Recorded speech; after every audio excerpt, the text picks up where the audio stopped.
ते महायुतीचे नेते घेतील. आता आम्ही दोघांनी काही सांगणं उचित नाहीये म्हटले, तर यावर काय? मी ह्याच्यावर इंटरव्ह्यूमध्ये अनेक ठिकाणी स्पष्ट बोलले. मी सांगितलं आहे की धनंजय सुद्धा निर्णय घेऊ शकत नाही, मी सुद्धा घेतला नाही. माझे नेते अमित शहा, केंद्रातील आमचे प्रमुख नेते, राज्यातील प्रमुख नेते आणि त्यांचे नेते ह्यांनी आम्हाला कुठल्याही पद्धतीचा त्याबद्दल खुलासा केलेला नाही किंवा चर्चा केली नाही.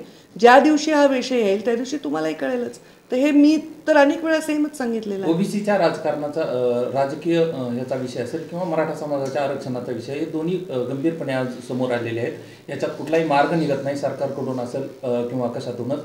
तुम्हाला काय वाटतं, मुंडे साहेब असते तर कुठले असे हे केले असते, तुमच्यासोबत काय चर्चा झाली? आता मुंडे साहेब असते तर या विषयावर मी चर्चा करणं पण लहान तोंडी मोठा घास घेणे, कारण मी पण मुंडे साहेबांची एक कार्यकर्ता आहे, शिष्य आहे. ते असते तर असं केलं असतं. ते म्हणजे माझ्या एकटीच्या मालकीचे नाही, ते सगळ्यांचे आहे. परंतु माझं म्हणणं आहे की प्रत्येक गोष्टीचा उपाय सरकारकडे असतो. असेल तर तो करावा, नसेल तर तो व्यवस्थित कन्व्हिन्स करून सांगावा, लोकांच्या गळी उतरवा.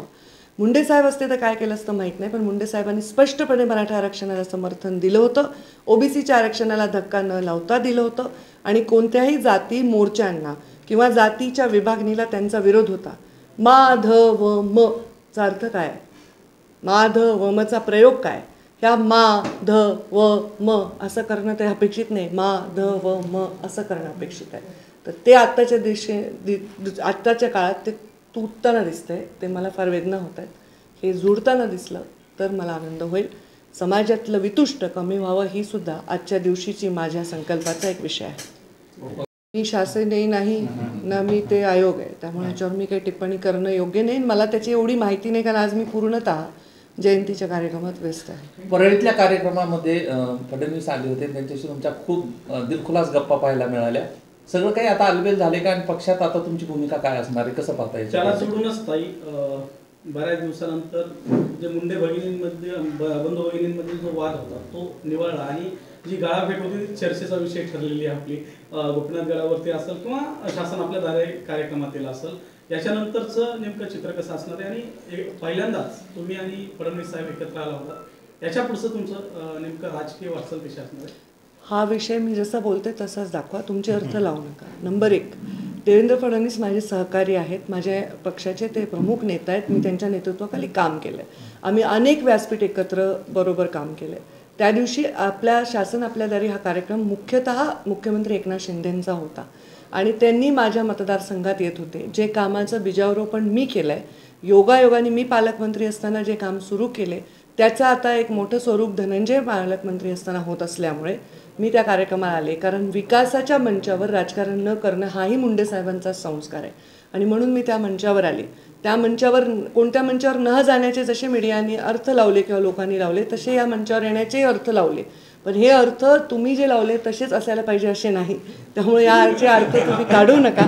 ह्याच्यामध्ये आम्ही गप्पा मारत होतो तर आम्ही समकालीन काम केलेलं आहे. आमच्यामध्ये एक मित्रत्वाचं नातंही आहे, आमच्यामध्ये मतभेदही असू शकतात, आमच्यामध्ये कधी मंचावर आल्यानंतर आम्ही एकमेकांशी मोकळं बोलूही शकतो. ह्या दोन्ही गोष्टी तेवढ्याच सत्य असतात. त्याच्यामध्ये कुठले अर्थ लावलेत किंवा कुठल्या घटना ज्या मागे झाल्या होत्या त्या बदलल्या आहेत किंवा काही फार वेगळं काहीतरी तुम्हाला दिसतंय असं काही नाही आहे. जे नॉर्मल असतं ते दिसतं. सुसंस्कृत महाराष्ट्रातले सुसंस्कृत नेते जेव्हा एका मंचावर येतात तर ते सुसंस्कृतपणेच वागणं अपेक्षित आहे. असं नातं जर म्हटलं तर ते आदरणीय शरद पवार साहेब आणि गोपीनाथराव मुंडे साहेबांचं होतं. दोघांमध्ये एका पिढीचं अंतर होतं, एक दशकाचं अंतर होतं, दोघांमध्ये विचारांचं अंतर होतं. दोघं वेगवेगळ्या टोकाच्या भूमिकांमध्ये होते, वेगवेगळ्या पक्षात होते, पण दोघांमधला जर दरवेळी विरोधच लोक सांगत होते. पण मी आज सांगेन दोघांमधलं साम्य काय आहे. तर दोघांचा वाढदिवस 12 डिसेंबर आहे. पवार साहेबांचा तर नक्की असेल, मुंडे साहेबांचा तर कोणीतरी खेड्यामध्ये लावला, पण योगायोगाने तो पवार साहेबांचाच वाढदिवस 1 दशकानंतर लागला. पण दोघांमधलं साम्य काय असेल तर दोघांनी सामान्य कार्यकर्त्याच्या पाठीवर हात फिरवला आणि तो मोठा नेता झाला. दोघांनी अनेक आमदार, खासदार, मंत्री बनवले. दोघांनी आपापल्या परीने आपापल्या वेगवेगळ्या परिघामध्ये बऱ्याच लोकांना चमक देण्याचं काम केलं. हे आज त्यांचं साम्य मी सांगेन.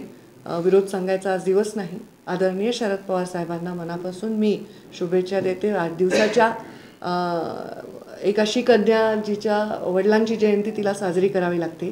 सुप्रियाताईंना पण मी शुभेच्छा देते की आपल्या वडिलांवर खांद्याला खांदा लावून काम करण्याचं जे सुख आहे, जे संघर्ष करताना जे तेव्हा जाणवत नाही आपल्याला जो त्रास आहे, तोही त्रास तुम्हाला नक्कीच जाणवत नसेल. मी खूप खूप या निमित्ताने त्यांच्या परिवाराला शुभेच्छा देते. ताई, एक थोडं तिचा होता, मात्र तुम्हाला त्यासोबत आता पक्षासोबतही करावं लागते, कसं पाहता याच्याकडे? खरं तर या गोष्टींना मी पक्षाचं स्वरूप देणारच नाही. मुंडे साहेबांचा किंवा माझा कोणताही संघर्ष हा बेसिक विचारांचा आहे. ज्या विचारांचं अधिष्ठान ठेवून आम्ही राजकारणात आलो ते विचार पंडित दीनदयाळ उपाध्यायांचे अंत्योदयाचे विचार आहेत. त्या विचारांशी विपरीत काही झालं तर साहजिक आहे, आपण प्रत्येक गोष्टी संस्काराच्या अवतीभोवती विणत असतो. तर संस्काराच्या पेक्षा विपरीत काही झालं तर साहजिक आहे, माणसाला संघर्ष करावा लागतो, लढा द्यावा लागतो. मुंडे साहेबही त्यांच्या तरुण वयामध्ये बंडखोर प्रवृत्तीमुळे राजकारणात उतरले. त्यावेळी प्रस्थापितांच्या विरुद्ध, म्हणजे अशा पक्षात जिथे मुंडे साहेब कधी जाऊन पुढे काही होऊ शकतं असा पक्ष भारतीय जनता पार्टी अगदी तेव्हा जन्मलाही नव्हता. खरं तर जनता पार्टी होती. त्यांनी नांगरधारी शेतकरीवरनं निवडणूक लढवली होती पहिली. राष्ट्रीय स्वयंसेवक संघाच्या बरोबर काम केलं. त्यावेळी त्यांनी जे केलं ते प्रस्थापित विचारांच्या विरोधात केलं. तर प्रस्थापित विचारांच्या विरोधात जाणं हा ध्येय नाही, पण ते विरोध जर सामान्य माणसाच्यासाठी आवश्यक असेल तर ते करण्यासाठी कुठलीही भीड बाळगायची नाही हे मुंडे साहेबांनी मला शिकवलं आहे.